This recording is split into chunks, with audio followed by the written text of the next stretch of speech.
नामक नगरी थी। उस नगरी का सम्राट राजा था हिरण्यतेजा। हिरण्यतेजा के पहले एक राजा पुरुरवा हो गए। राजा हिरण्यतेजा ने अपने पितरों के मोक्ष के लिए बहुत बड़े यज्ञ का आयोजन किया। उस यज्ञ में अंग्रेज संत बुलाए गए, अंग्रेज ब्राह्मण बुलाए गए, अंग्रेज हत्ती बुलाए गए। मुक्तामणि रत्न इत्यादि रुपया पैसा दाना पानी यज्ञ में लुटाया जाता है। श्रीमद् भागवत महापुराण साप्ताहिक ज्ञान यज्ञ में 18,000 श्लोक होते हैं। क्या वो 7 दिन में पूरा हो जाएगा? नहीं होता। विराम दिया जाता है। एक चौपाई का अर्थ 6 महीना में पूरा नहीं हो सकता है। शिव पुराण में 24,000 श्लोक होते हैं, वो 42 दिन में पूरा नहीं होता है। विराम दिया जाता है। यज्ञ आरंभ हुआ। आरंभ होने के उपरांत पश्चातम गत्वा यज्ञ पूर्ण हुआ। पूर्ण होने के बाद श्रीफल, नारियल को श्रीफल कहते हैं। नारियल में 3 आँख होती हैं, 2 बंद रहती है, 1 खुली रहती है। खुली आँख में घी भरकर वेद मंत्रों द्वारा पूर्णाहुति होती है। पूर्णाहुति होने के उपरांत पश्चातम गत्वा उसमें एक लाल रंग का कपड़ा डाल दिया जाता है वेदी के ऊपर। फिर हवन नहीं होता है, घी डाल दिया जाता है कपड़े के ऊपर। राजा हिरण्यतेजा बोला, हमारे पितृ मोक्ष हो गए, देवता खुश हो गए हमारे यज्ञ से। वहाँ पर आकाशवाणी होती है, तुम्हारे यज्ञ से हम कोई खुश नहीं हुए, न देवता खुश हुए, न तुम्हारे पितृ मोक्ष हुए। क्यों नहीं हुए? इसलिए नहीं हुए ये दीप नदी रहत है, जल का स्रोत नहीं है, शीतलता नहीं है, इसलिए तृप्ति नहीं हुई। वो जंगल में जाकर महादेव जी की आराधना करने लगा, फल फूल खाने लगा। 14,000 वर्ष घोर तपस्या की भोलेनाथ की। भोलेनाथ प्रसन्न होकर आए, बोले मांग ले जो कुछ मांगना है। वो बोला भगवान कुछ चाहिए नहीं, आप तो आशुतोष अनादि अजन्मा ओघड़दानी है। सिर्फ नर्मदा जी को पृथ्वी में प्रवाहित कर दे तो हमारे पितृ मोक्ष हो जाए। भोलेनाथ बोले नहीं होने वाला, और कुछ मांग। बोले और कुछ नहीं। भगवान अंतर ध्यान हो गए। फिर वो तपस्या करने लगा। भगवान शिव फिर आए। भगवान शिव ने आकर नर्मदा जी का आवाहन किया। नर्मदा मगर के आसन में विराजमान होकर के देवलोक से भगवान शिव के समीप, समीप यानी निकट, निकट यानी पास आई। बोली आदेश करें। भगवान शिव बोले देवी इसने 14,000 वर्ष घोर तपस्या की, पृथ्वी में जाकर इनके पितरों का मोक्ष करो। नर्मदा जी बोली हम बगैर सहारे के नहीं जाएंगे। भगवान शिव ने 8 पर्वतों को बुलाया। उनसे कहा किसमें क्षमता है नर्मदा को धारण करने की? 7 पर्वतों ने इनकार कर दिया। एक पर्वत बोला मेकल पर्वत मैं धारण कर सकता हूँ। तो मेकल पर्वत के ऊपर चरण रख के आई तो नर्मदा का नाम मेकल सुता हुआ। नर्मदा 7 कल्प के लिए आई। नर्मदा जी की शादी हुई, एक बालक भी हुआ नर्मदा जी का। ये नर्मदा पुराण में लिखा है, मैंने पढ़ा है, सुना नहीं है, पढ़ा है। नर्मदा पुराण में लिखा है। अब रही एक बात, संदेह की बात नहीं है, बताता हूँ आपको। जिन नर्मदा जी की आप परिक्रमा कर रहे हैं, जे नर्मदा जी एक कल्प में कुंवारी हैं। जे नर्मदा जी कुंवारी है। इनका भी मंडप गड़ा है अमरकंठ में, और गड़ा रहेगा। चढ़ाव चढ़ चुका था।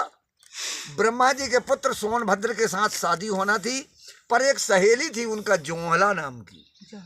उससे नर्मदा जी ने कहा कि एक काम करो, जाकर देख कर आओ कितने बाराती आए हैं। वो बोले ऐसे नहीं जाएंगे भाई, कैसी जाओगी? बोले चढ़ाओ के आपके कपड़े और जेवर दे दो, वही पहन कर जाएंगे।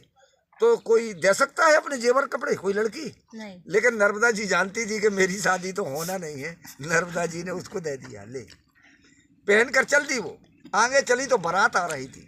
बारातियों ने देखा कि नर्मदा तो जे आ गई। वहीं पर रास्ते में ही बोले यही भांवर पड़ जाए। आचमन होने लगा। कैसा होने लगा सुनो। ओम केशवाय नमः, ओम माधवाय नमः, ओम नारायणाय नमः। आ पवित्र पवित्रो सर्वोतीर्थो स्थान गतो चा मम तनो हरि ग्रहा शांति करा भवंतु। नर्मदा जी ने देखा देर क्यों होगी, नर्मदा जी उठकर चली तो वहाँ पर दूसरा उपाय चल रहा था। नर्मदा जी ने जाकर एक धक्का मारा सोनभद्र को, जिसके साथ शादी होना थी। एक धक्का मारा सहेली को, वो भी गिरी, और अपन भी गुस्सा के मारे कन्या के रूप से जल के रूप में बह गई। तो जो कन्या के रूप से जल के रूप में वही नर्मदा जी की आप और हम परिक्रमा कर रहे हैं। जे वही कुंवारी नर्मदा है। अब रही बात इनकी महिमा सुन लो। महिमा क्या है? सरजू के 7 बार नहाने में जितना पुण्य मिलता है, त्रिवेणी के 3 बार नहाने में मिल जाता है। त्रिवेणी के 3 बार नहाने में जितना पुण्य का फल मिलता है, गंगा जी के 1 बार नहाने में मिलता है। और गंगा जी के 1 बार नहाने में जितना पुण्य का फल मिलता है, नर्मदा जी के मात्र दर्शन कर लेने में मिल जाता है। अब एक महत्व और सुनो। जो भी ये दुनिया के लोग जब समाप्त होते हैं, खत्म होते हैं, तो जलाने के बाद उनकी हड्डी और राख ले जाकर गंगा जी में छोड़ते हैं। छोड़ते हैं नहीं? छोड़ते हैं। तो 1 साल का पाप जितना गंगा जी में इकट्ठा होता है, 1 साल में पूरी दुनिया का पाप जितना गंगा जी में इकट्ठा होता है, वो पूरा पाप 1 साल का लेकर गंगा जी बैसाख के महीना में गंगा सप्तमी के दिन नंदकेश्वर घाट नर्मदा जी से मिलने आती हैं और 1 साल का पाप नर्मदा में छोड़कर गंगा जी वापस 1 साल के लिए चली जाती है। ये नर्मदा पुराण में लिखा हुआ है, ये नर्मदा पुराण में लिखा है, जो मैंने स्वयं पढ़ा है। ये किसी ने बताया आपको? नहीं। अब रही बात है एक शादी की, तो शादी भी सुन लो, फिर बता देता हूँ, फिर प्रसादी पालू। हाँ बिल्कुल। ठीक है, उसके बाद फिर रुकोगे तो और कुछ सुनाऊंगा, भागवत भी सुना दूंगा। ठीक है। और आज रुकोगे तो फिर सृष्टि कैसे बनी और क्या क्या कैसा हुआ बता दूंगा। हम तो सबसे छोटे वाले, चींटी से छोटे, गली की धूप से। अब क्या होता है कि द्वापर युग में अर्जुन के अभिमन्यु के राजा परीक्षित के राजा जन्मेजय का पुत्र हुआ सम्राट राजा भीम। पांडव पुत्र भीम नहीं, जन्मेजय पुत्र भीम के साथ नर्मदा जी की शादी हुई। किसके साथ हुई फिर बताता हूँ, सुन देवी।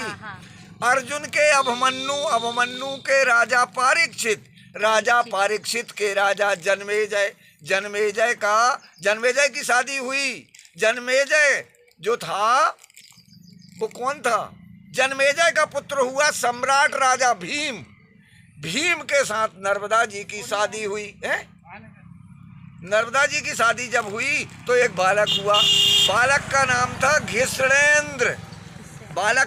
घिसड़ेंद्र था। मैं 1 मिनट आ रहा देवी, जरा वहां पे शीट डाल रहे, मैं देख कर बता के आता हूँ।